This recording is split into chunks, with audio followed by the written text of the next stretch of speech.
जय सिया राम। एहि अवसर चाहिए परम शोभा रूप विशाल। जो बिलो की रीझे कुंवरी तब मेले जयमाल। सियावर रामचंद्र जी की जय। इस समय जो बड़ी भारी शोभा और विशाल सुंदर रूप चाहिए, जिसे देखकर राजकुमारी मुझ पर रीझ जाए और तब जयमाल मेरे गले में डाल दे। हरिशन मांगो सुंदरताई,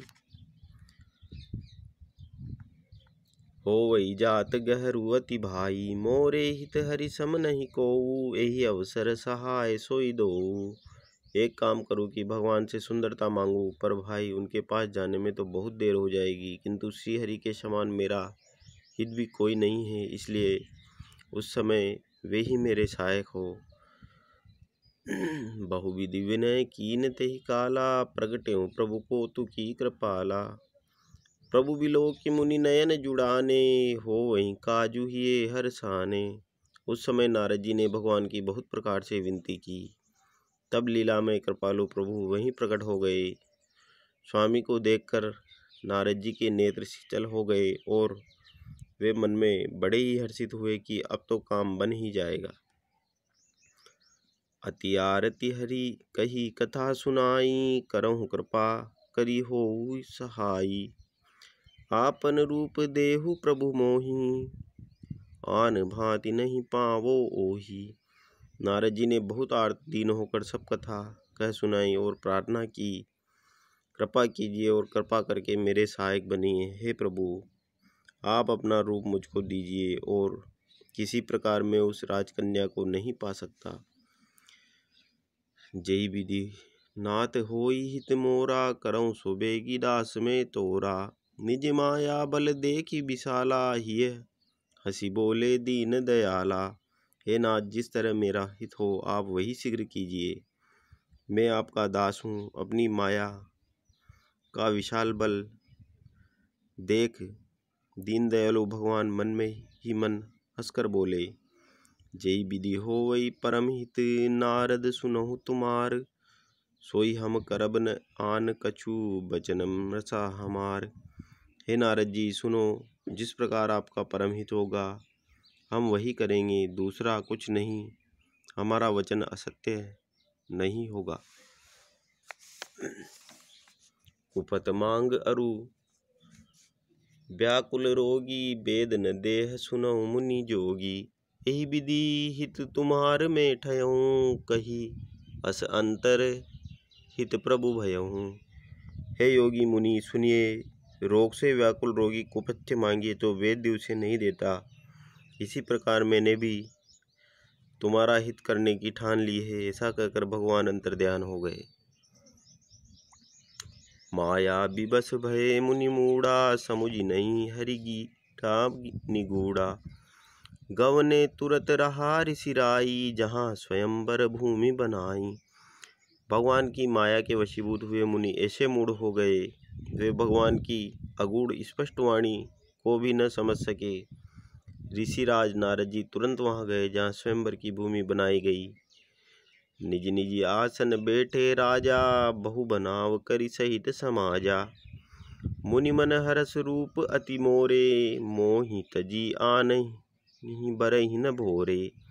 राजा लोग खूब सज धज कर समाज सहित अपने अपने आसन पर बैठे थे। मुनि नारद मन ही मन प्रसन्न हो रहे थे कि मेरा रूप बड़ा सुंदर है, मुझे छोड़ कन्या भूल कर भी दूसरे को न वरेगी। मुनि हित कारण कृपा निधाना, दीन कुरूप न जाई बखाना। सो चरित्र लखी काहु न पावा, नारद जानी सबई सिरुनावा। कृपा निधान भगवान ने मुनि के कल्याण के लिए उन्हें ऐसा कुरूप बना दिया कि जिसका वर्णन नहीं हो सकता, पर यह चरित्र कोई भी न जान सका। सबने उन्हें नारद ही जानकर प्रणाम किया। रहे तहाँ दुई रुद्रगण, ते जानई सब भेऊ। विप्र बेश देखत फिरई, परम कौतुकी तेऊ। वहाँ दो शिव जी के गण भी थे। वे सब वेद जानते थे और ब्राह्मण का वेश बनाकर सारी लीला देखते फिरते। वे भी बड़े मौजी थे। जय समाज बैठे मुनि जाई, हृदय रूप अहमित दिखाई। तह बेटे महेश गण दो, विप्र बेश गति लखई न को। नारद जी अपने हृदय में रूप का बड़ा अभिमान लेकर जिस समाज पंक्ति में जाकर बैठे, ये शिव जी के दोनों गण भी वहीं बैठ गए। ब्राह्मण के वेश में होने के कारण उनकी इस चाल को कोई न जान सका। करई कूटी नारदई सुनाई, नीकी दीनी हरि सुंदर ताई। रीजई राजकुंवर छवि देखी इन्हीं, बरी हरि जान विशेष। वे नारद जी को सुना सुना कर व्यंग्य वचन कहते हैं। भगवान ने उनको अच्छी सुंदरता दी है, उनकी शोभा देखकर राजकुमार रीझ ही जाएगी और हरि वानर जानकर इन्हीं को खास तौर से वरेगी। मुनि ही मोह मन हाथ पराए, हंसे शंभुगन अति सच पाए। यद्यपि सुनई मुनि अटपटी बानी, समुझ न परई बुद्धि ब्रह्मसानी। नारद मुनि को मोह हो रहा था, क्योंकि उनका मन दूसरे के हाथ माया के वश में था। शिव जी के गण बहुत प्रसन्न होकर हंस रहे थे। यद्यपि मुनि उनकी अटपटी बातें सुन रहे थे, पर बुद्धि ब्रह्म में सनी होने के कारण वे बातें उनकी समझ में नहीं आती थी। उनकी बातों को वे अपनी प्रशंसा समझ रहे थे। काहु न लखा सो चरित विशेषा, सो स्वरूप नृप कन्या देखा। मरकट बंदर बदन भयंकर देही, देखत हृदय को दबाते ही। इस विशेष चरित को और किसी ने नहीं जाना, केवल राजकन्या ने नारद जी को वह रूप देखा। उनका बंदर का सा मुंह और भयंकर शरीर देखते ही कन्या के हृदय में क्रोध उत्पन्न हो गया। सखी संग ले कुंवरी तब चली जनु, राजमराल देखत फिरहि मईप, सब कर सरोज जयमाल। तब राजकुमारी सखियों को साथ लेकर इस तरह चली मानो राजहंसिनी चल रही है। वह अपने कमल जैसे हाथों से जयमाला लिए सब राजाओं को देखते हुए घूमने लगी। जेहि दिसि बेटे नारद फूली, सो देसि तेहि न बिलो की भूली। पुनि पुनि मुनि उकसई अकुलाही, देखि दशा हर गन मुस्काही। जिस ओर नारद जी रूप के गर्व में फूले बैठे थे, उस ओर उसने भूल कर भी नहीं ताका। नारद मुनि बार बार उचकते और चिटपटाते हैं। उनकी दशा देखकर शिव जी के गण मुस्कुराते हैं। धरि न तनु तह गयों कृपाला, कुंवरी हरसि मेलेउ जयमाला। दुल्हिन ले गे लक्ष्य निवासा, नप समाज सब भयों निराशा। कृपालु भगवान भी राजा के शरीर धारण कर वहां पहुंचे। राजकुमारी ने हर्षित होकर उनके गले में जयमाल डाल दी।